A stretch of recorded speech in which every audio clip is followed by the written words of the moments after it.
As the movie kept playing, my friend paused it and asked why the main character had my exact scar. I met Sophie freshman year of college and we clicked instantly. She was studying film and I was in pre-med. We became inseparable, spending every Friday night watching obscure movies from her collection. She introduced me to directors I'd never heard of, and I pretended to understand what she meant when she talked about cinematography and mise-en-scène. Last month, she texted me that she'd found something special, a psychological thriller from 2019 that nobody had seen. She was weirdly excited about it, kept saying I had to watch it with her. I figured it was just another artsy indie film she'd obsess over for a week. I showed up at her apartment with snacks. She already had the movie queued up, lights dimmed, sitting on the edge of her couch like she was waiting for something. The movie started and it seemed normal enough. A woman in her 20s dealing with memory gaps after a car accident. Standard psychological thriller setup. Then 20 minutes in, the main character is in a therapy session, and the camera zooms in on her arm. There's a scar running from her elbow to her wrist. Long, jagged, unmistakable. Sophie paused the movie. The silence stretched so long I could hear my own heartbeat. "Why does she have your scar?" Sophie asked quietly. I looked at my arm reflexively. The scar I'd had since I was 16. The one I usually covered with long sleeves or bracelets. The one I told people came from a bike accident. "Coincidence," I said. "Lots of people have scars." Sophie rewound the movie and paused it again. "It's exact. Same length, same angle, same placement. Even that weird bend in the middle where yours curves." I laughed, but it sounded wrong. "You're being weird." She didn't laugh back. She just stared at me with this expression I'd never seen before. "How did you really get that scar?"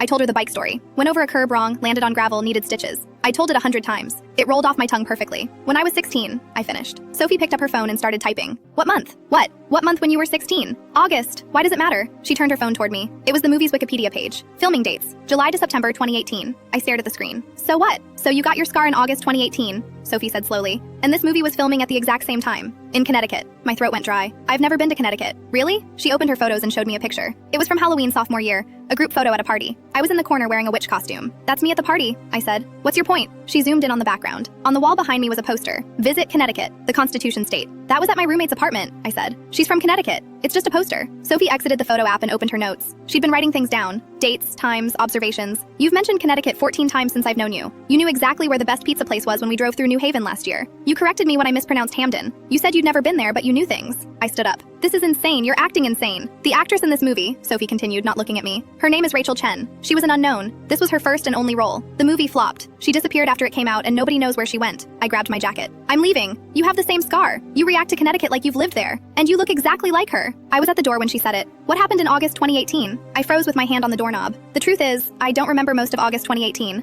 I remember the beginning of the month, then nothing until September. My parents said I had a bad reaction to new medication and spent 2 weeks in bed. They said I was confused and sleeping a lot. They said the scar came from falling during one of my confused episodes. I believed them. I had no reason not to. But standing there in Sophie's apartment, looking at a paused frame of a woman who had my face wearing my scar in a movie filmed during the 2 weeks I can't remember, I felt something crack open in my mind. "I need to go," I whispered. Sophie didn't try to stop me. She just said, "The movie's still here when you're ready to finish it." I haven't been back. But last week I found the medication bottle from August 2018 in my parents' medicine cabinet. I looked up the name. It's not